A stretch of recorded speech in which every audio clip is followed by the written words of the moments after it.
안녕하세요, 여러분. 오늘 모바일 기술의 최신 트렌드를 쫙 훑어보는 분석 시간에 오신 걸 진심으로 환영합니다. 자, 오늘 우리는 스마트폰 시장의 가장 뜨거운 감자죠.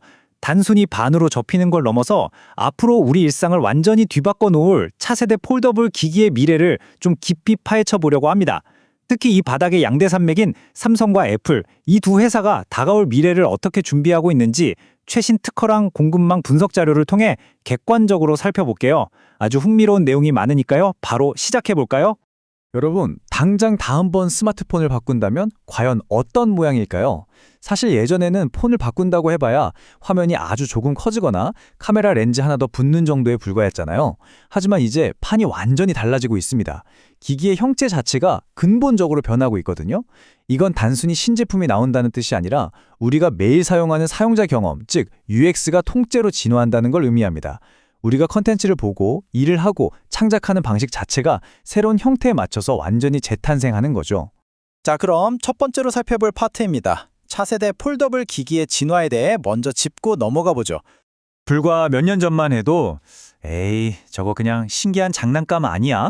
했던 폴더블 폰이 이젠 초프리미엄 시장의 대세로 확실히 자리를 잡았습니다. 여기서 정말 재밌는 관전 포인트가 하나 있어요.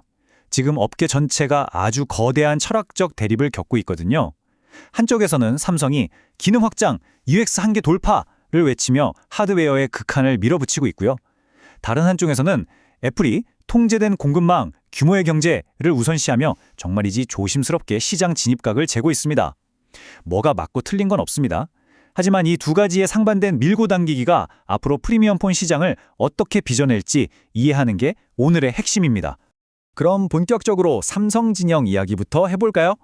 두 번째 섹션, 삼성 S펜 내장과 UX입니다. 삼성하면 딱 떠오르는 독보적인 무기가 있죠. 맞습니다. 고성능 스타일러스 S펜입니다. 예전 노트 시리즈부터 지금의 울트라 모델까지 S펜은 삼성의 심장 같은 존재잖아요. 최근에 삼성이 화면을 두 번 접는 일명 트라이폴드 기기 실험을 꽤 성공적으로 해냈거든요. 가격이 비싸고 물량이 적었는데도 반응이 엄청나게 뜨거웠어요. 그러니까 자연스럽게 야, 그럼 다음 세대 트라이폴드는 대체 어떻게 나오는 거야? 하는 기대감이 폭발할 수밖에 없는 상황입니다. 그런데 최근에 발견된 삼성의 새 특허 도면을 보니까 이거 진짜 대박이더라고요. 기기 내부를 보면 S펜을 쏙 집어넣을 수 있는 커다란 원형 공간이 아주 선명하게 설계되어 있습니다. 그러니까 그 거대한 폴더블 기기 안에 S펜이 아예 내장된다는 뜻이에요. 이게 왜 그렇게 중요하냐고요? 기존 폴더블 사용자들의 가장 큰 불만이 보였습니까? 펜을 쓰려면 두껍고 못생긴 전용 케이스를 억지로 끼워야 한다는 거였죠. 근데 이 디자인은 그 불만을 한 방에 날려버립니다. 태블릿만한 거대한 화면을 쫙 펼친 다음에 기기 안에서 펜을 쓱 뽑아서 바로 스케치하거나 업무를 본다? 크리에이터나 전문가들에겐 그야말로 완벽하게 매끄러운 워크플로우가 생기는 겁니다. 진짜 혁명적인 UX 업그레이드죠. IT 매체인 안드로이드 폴리스에서도 이 부분을 아주 정확히 꼬집었습니다. G폴드는 항상 S펜을 수납할 특별한 케이스가 필요했지만 트라이폴드 특허에선 그런 흔적을 찾아볼 수 없다라고요. 여기서 핵심은 사용자 경험에 마찰을 없앴다 하는 겁니다. 펜 하나 쓰자고 무겁고 불편한 케이스를 주렁주렁 달고 다닐 필요가 없어진다는 건 하드웨어 설계 관점에서 엄청난 진보거든요. 하지만 여러분, 우리가 분석가로서 여기서 잠깐 냉정해질 필요가 있습니다. 방어적 특허라는 개념 때문인데요. 기업들이 당장 물건을 만들 생각이 없어도 경쟁사가 비슷한 아이디어를 쓰는 걸 막으려고 일단 특허부터 내고 보는 경우가 아주 많습니다. 그러니까 기기 안에 S펜이 쏙 들어가는 이 완벽해 보이는 트라이폴드 아이디어도 사실 100% 출시된다고 장담할 수는 없다는 거죠. 그래도 삼성이 앞으로 폴더블 UX를 어느 방향으로 끌고 가려는지 그 목표점만큼은 아주 확실하게 보여준다고 할 수 있겠습니다. 자, 이제 분위기를 좀 바꿔서 애플 진영으로 넘어가 보겠습니다. 세 번째 섹션, 애플. 공급망 현실과 한계입니다. 지금 전 세계가 숨죽여 기다리고 있는 애플의 첫 폴더블, 가칭 아이폰 울트라를 제대로 이해하려면 애플의 옛날 전략을 한번 되짚어봐야 해요. 혹시 2017년에 홈버튼 없애고 아이폰 X 처음 나왔을 때 기억하시나요? 그때 애플이 적용한 색상이 딱 두 개였습니다. 실버랑 스페이스 그레이. 완전히 새로운 폼팩터를 도입할 때는 색상 선택지를 극단적으로 줄여버리는 게 애플의 오랜 수법이거든요. 최신 보도를 봐도 이 다가올 폴더블 아이폰 역시 화려한 색상은 싹 다 빼고 실버 화이트랑 인디고 계열 딱 이렇게 두 가지로만 나올 거라고 합니다. 아니 대체 왜 소비자들이 원하는 색상을 마음대로 못 고르게 하는 걸까요? 이유는 냉혹한 현실에 있습니다. 첫째, 폴더블 폰을 만드는 것 자체가 이미 상상을 초월할 정도로 복잡하고 까다롭습니다. 둘째, 여기에 막 다양한 색상을 입히려고 하면 공정 부담과 비용이 말 그대로 천문학적으로 뜁니다. 셋째, 색상이 다양해지면 재고 관리 단위, 즉 SKU가 기하급수적으로 늘어나서 유통 단계가 꼬여버려요. 결국 우리가 원하는 예쁜 디자인 선택권이 이 살벌한 공급망의 현실 앞에서 타협을 하게 되는 거죠. 이 답답한 현실은 유명한 애플 공급망 분석가죠. 고밍치의 데이터를 보면 확 와닿습니다. 아이폰 18이랑 같이 9월쯤 발표될 거라는데 초기 불량 문제 때문에 원활한 물량 공급은 2027년까지 밀릴 수도 있다고 해요.